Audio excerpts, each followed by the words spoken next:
పాలు పొందేటువంటి ప్రతి ఒక్కరు కూడా ఆయన మరణాన్ని ప్రచురించాలా కదా. బలలో పాలు పొందేటప్పుడు మనం జ్ఞాపకం చేసుకుంటాం కానీ చేయం. ఇక్కడ అదే రాయబడుతూ వచ్చింది.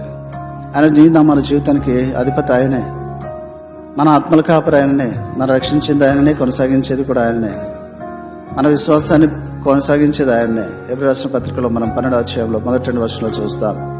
విశ్వాసమున కర్తవ్యాన్ని కొనసాగించేవాడైనా ఆయన వైపు.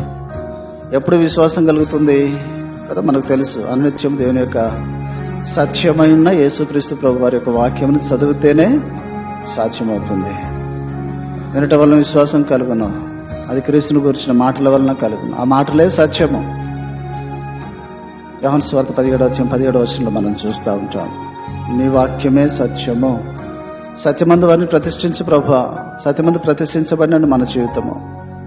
ఆయన స్వరక్తమే సంపాదించిన సంఘమే